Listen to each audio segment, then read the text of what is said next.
Bonjour à tous et bienvenue sur notre live Facebook de la Fondation Vaincre Alzheimer. Aujourd'hui, nous allons parler du déremboursement des médicaments symptomatiques de la maladie d'Alzheimer, qui est un sujet vraiment d'actualité. Pour cela, j'ai notre invité est le professeur Claire Paquet, professeur des universités et neurologue à l'hôpital Lariboisière à Paris et qui est également vice-présidente de notre comité scientifique. Bonjour Claire. Bonjour. Alors, on va essayer de faire ce live sous format de questions-réponses et on va essayer un peu de faire une revue de presse de ce qui a été vu et entendu dans les médias sur ce sujet. Alors tout d'abord, peut-être un petit rappel sur les médicaments symptomatiques de la maladie d'Alzheimer. Quels sont leurs modes d'action, Claire ? Alors, les médicaments symptomatiques, par définition, ça soigne les symptômes. La maladie d'Alzheimer, elle se caractérise par le dépôt de deux protéines dans le cerveau, A-bêta et tau, et ces médicaments-là n'enlèvent pas les protéines, qui est probablement le sujet de dire une efficacité modeste. Donc, ils ne guérissent pas la maladie. Par contre, la présence de ces protéines diminue le taux d'acétylcholine dans les neurones, et donc la transmission d'acétylcholine. Et l'acétylcholine, c'est un neurotransmetteur qui est impliqué dans les fonctions intellectuelles. Les traitements symptomatiques permettent d'augmenter le taux d'acétylcholine disponible dans le cerveau et donc ainsi de permettre une meilleure communication des neurones entre eux. Donc voilà, donc ça améliore la transmission entre les neurones. Alors on va tout d'abord peut-être parler de l'efficacité de ces médicaments symptomatiques. Quand on lit la presse, on a le syndicat des généralistes MG France, des médecins généralistes, dans un communiqué du 18 avril qui dit qu'il n'y a toujours pas de preuve d'efficacité de ces médicaments au-delà d'un an de traitement. Et dans son rapport de 2016, l'HAS, la Haute Autorité de Santé, estime que les données nouvelles confirment que l'efficacité des médicaments symptomatiques est au mieux modeste. Elle est établie uniquement à court terme, essentiellement sur des troubles cognitifs dans des études cliniques versus placebo, dont la pertinence clinique et la transposabilité en vie réelle ne sont pas assurées. Alors, il y a plusieurs réponses à ces remarques-là. Vous remarquerez que le discours est un petit peu flou. C'est toujours difficile de faire des recommandations HAS qui conviennent à tout le monde. Sur la première remarque, on note quand même qu'ils sous-entendent qu'il y a une efficacité au moins pendant un an. Donc c'est assez étonnant que sur un médicament efficace au moins pendant un an, on ne rembourse plus du tout ce médicament, même pas pendant un an. Et surtout, je ne sais pas sur quelle base ils ont fait leur littérature, mais il existe des études à plus long terme, sur 24 et 36 mois, notamment des cohortes japonaises, qui montrent l'efficacité, bien sûr, sur les troubles cognitifs, comme le précise l'HAS, mais également sur des échelles d'activité quotidienne que l'on peut utiliser dans les essais thérapeutiques. Donc l'efficacité à long terme, entre guillemets, il faut savoir de quoi on parle quand on parle de court terme et de long terme, là on est à 2-3 ans, a été démontré, en tout cas ça a été démontré au-delà de 1 an.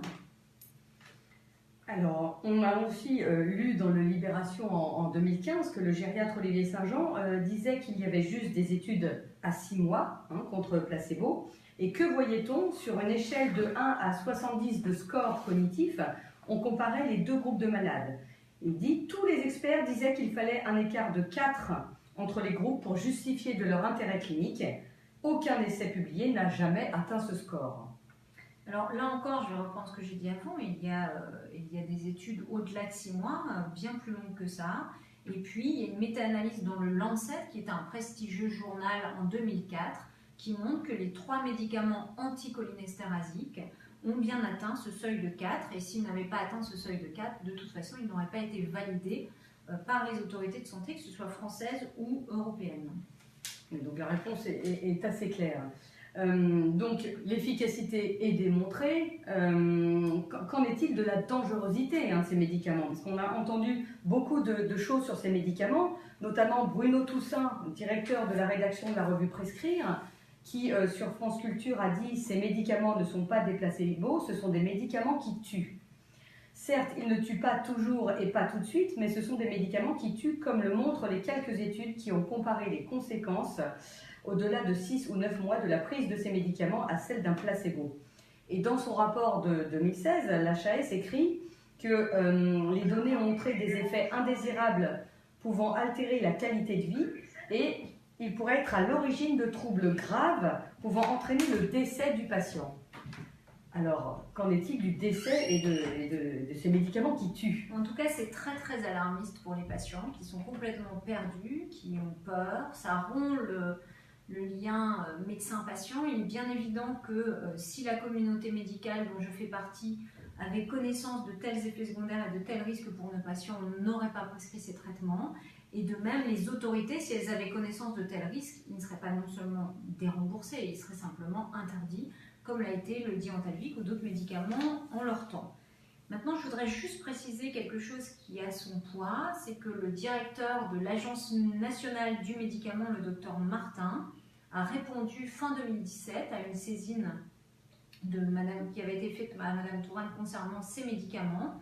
Et il précise, je cite, « Ces médicaments font l'objet d'une surveillance régulière et les analyses très récentes au niveau européen n'ont pas permis d'apporter d'éléments nouveaux qui puissent justifier la remise en cause du rapport bénéfice-risque favorable pour ces médicaments.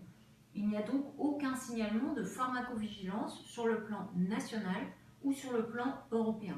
Donc je pense que ces données de prescrire et de l'HAS sont ciblées sur quelques études qui n'ont pas fait leurs preuves quand on reprend toutes les études et toutes les méta-analyses. La réponse est vraiment claire. Également, on a entendu des choses sur évidemment le coût économique de ces médicaments, notamment le docteur Leischer, président du syndicat MG France, qui déclarait en 2011 qu'aujourd'hui la collectivité dépense 280 millions d'euros pour les rembourser et qu'on ferait mieux d'utiliser cet argent pour soutenir les aidants familiaux des malades. Même un de nos donateurs nous a dit, mais si ces traitements symptomatiques même ne marchent que sur 5%, pourquoi sur des malades, pourquoi ne pas leur donner et pourquoi nous sommes les seuls en Europe à les dérembourser? Parce que c'est actuellement le cas. Alors, concernant le chiffre des 280 millions, je ne suis pas allée vérifier les chiffres en 2011. En tout cas, sur des données plus récentes, en 2015, le coût estimé par an et par habitant était de 1,10 € par an et par habitant. Actuellement, la ministre de la Santé parle d'une économie d'environ 90 millions d'euros et le NICE, qui est l'autorité de santé anglaise, doutait de l'efficacité de ces traitements, a donc financé une recherche nationale sur ces traitements et ils ont montré que le rapport coût-efficacité était en faveur pour ces traitements et qu'il fallait maintenir le remboursement. Ensuite, que ce soit 280 millions ou 90 millions, je vous rappelle qu'il y a 800 000 malades en France, donc répartis sur les 800 000 malades, ça fait une petite somme et aucune autre prise en charge n'aura la même efficacité à un si faible coût. Alors, il y a eu l'apparition du guide parcours de soins de l'HAS qui a proposé donc un guide pour une meilleure prise en charge des malades d'Alzheimer. Et la ministre de la Santé, Agnès Buzyn, avait déclaré que tout l'argent qui va être économisé par le déremboursement des médicaments sera intégralement réorienté vers l'accompagnement des malades, soit pour les centres mémoire, soit pour le secteur médico-social qui les prend en charge. Et le professeur Christian Tullier, président de la commission de transparence et membre du collège de l'HAS, a dit « Les patients et les familles doivent comprendre qu'il existe des thérapies non médicamenteuses et on ne les laisse pas seuls. » Alors là, il y a deux informations. C'est le fléchage de l'argent actuellement, je ne le connais pas, mais je redis, quel va être ce fléchage? Est-ce qu'il y aura plus de prises en charge remboursées, sachant que les prises en charge remboursées suggérées dans le guide du parcours de soins comme l'ergothérapeute, la psychomotricienne, le coach sportif ne sont pas remboursés par la sécurité sociale et coûtent plus cher que les traitements. Donc je doute que 90 millions pour l'ensemble des patients soit suffisant. Et la deuxième chose du professeur Tullier, moi je suis des patients, on suit environ 4000 patients par an dans notre centre. Les patients savent très bien qu'il y a des prises en charge non médicamenteuses. Ils sont pris en charge globalement. La prise en charge globale n'est pas nouvelle. Tout ça, ça a été structuré depuis 2002 en France, renforcé par le plan Alzheimer 2008-2012. Donc les patients, la seule différence qu'ils vont voir, c'est qu'ils vont payer les traitements et que ça risque de priver de traitement certains patients qui en bénéficient. Alors, on a une question, on a une question. De Annie Alépé, qui est une question mais plutôt affirmation dans un sens. Comment on va soigner nos parents atteints de cette maladie désormais? Alors, c'est toute la question. Il y aura toujours la prise en charge médico-sociale, le suivi dans les centres experts et dans les consultations mémoire sera toujours proposé. Tout n'est pas supprimé. On a l'impression que le monde s'écroule parce qu'il y a beaucoup de débats émotionnels autour de ce déremboursement, mais il y a toute une prise en charge qui va continuer. Ensuite, déremboursement ne veut pas dire que les médicaments vont être interdits. Cela veut dire que les médicaments vont être à la charge des patients. Et donc, ça représente au jour d'aujourd'hui environ 27 € par mois par patient. C'est pour ça que je dis que pour la communauté, 27 € par mois et par patient, ce n'est pas cher par rapport aux prises en charge médico-sociales que propose le guide parcours comme l'ergothérapeute ou la psychomotricienne. Donc oui, ça va être très compliqué, on n'aura pas d'autres médicaments à proposer qui ont la même efficacité, puisqu'il n'y a pas d'autres médicaments existants qui montrent la même efficacité pour l'instant. C'est pour ça qu'il va falloir soutenir la recherche et continuer Exactement. à soutenir la recherche médicale. Et à propos des conflits d'intérêts, c'est vrai qu'on a souvent entendu, on a lu dans les journaux les conflits d'intérêts des spécialistes. Bruno Toussaint, directeur de la rédaction de Revue Prescrire, a dit « il faut qu'on sache que l'information des médecins spécialistes pour choisir des médicaments est encore plus sous l'influence des laboratoires pharmaceutiques que celle des médecins généralistes. La pression de ces firmes est encore plus forte chez les médecins spécialistes. » Alors, les firmes si on parle des anticholinésterasiques et des médicaments anti-Alzheimer qui vont être déremboursés, il y en a 4. Ils sont génériqués depuis environ 10 ans. Donc, nous ne voyons aucun laboratoire pharmaceutique, nous n'avons aucune pression puisque quand nous prescrivons, même si on écrit le nom du médicament, ce sera un générique qui sera donné. Donc, si on se met à la place d'un laboratoire, il est bien sûr inutile de payer un délégué médical pour aller voir des médecins, sachant que, in fine, dans la pharmacie, le patient aura le générique. Donc, il n'y a aucune pression depuis 10 ans de la part de ces laboratoires. Et moi, je suis d'autant plus à l'aise d'écrire ça, puisque je suis l'une des rares à avoir fait des signalements d'effets secondaires à nos autorités de santé quand j'en rencontrais, même s'ils n'étaient pas graves, et que nous avons publié dans un journal scientifique un article contre un médicament d'un laboratoire qui n'était pas un médicament anti-Alzheimer, mais qui était un médicament cardiologique d'un laboratoire qui, en même temps, commercialise un médicament anti-Alzheimer. Donc, les conflits d'intérêts, je dirais qu'ils ont bon dos, surtout dans un contexte de génériquage de longue date. Tout à fait. Alors, face à tous ces coûts, alors toute l'efficacité des médicaments, la dangerosité, vraiment on a démontré qu'il y avait des symptômes, des effets secondaires, mais absolument pas graves. Qu'est-ce qu'on peut suggérer pour l'avenir, professeur Taquet? Alors, il y a plusieurs choses qu'on peut suggérer. C'est il faut vraiment reconsidérer le positionnement de la maladie d'Alzheimer dans le contexte international en se tournant vers l'avenir et notamment l'avenir thérapeutique des patients. Il faut savoir que pour entrer dans certains essais thérapeutiques, les patients doivent être traités, que si les médicaments sont déremboursés, la France sortira probablement de ces essais thérapeutiques. Et si ces essais sont efficaces, eh bien, la France aura beaucoup de difficultés à faire reconnaître ces traitements dans l'avenir, puisque notre population ne sera pas représentative. Donc ça, c'est une cascade un peu compliquée à expliquer et à comprendre. Mais ce qu'il faut retenir, c'est que dans les essais thérapeutiques internationaux, dans certains essais thérapeutiques, il faut être traité par ces traitements qui vont être déremboursés pour y entrer.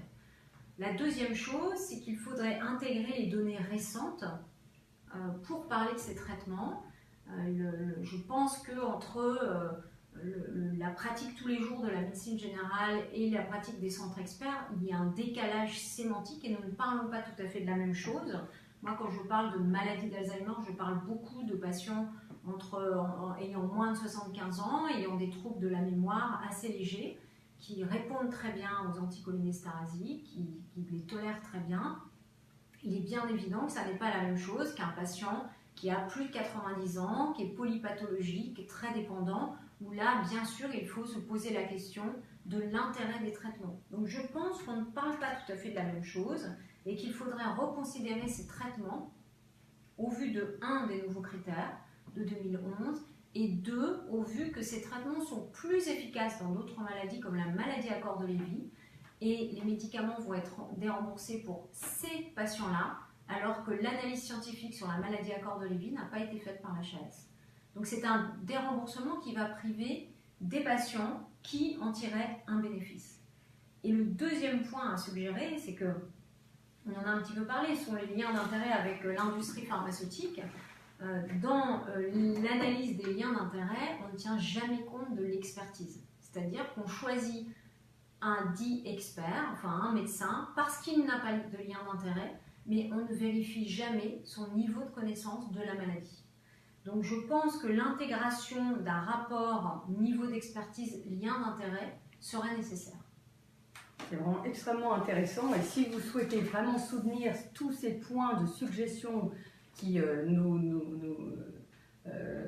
nous parlent, nous à la Fondation Vaincre Alzheimer, surtout n'hésitez pas à signer notre pétition en ligne. D'ailleurs je crois que le lien va être attaché à cette vidéo.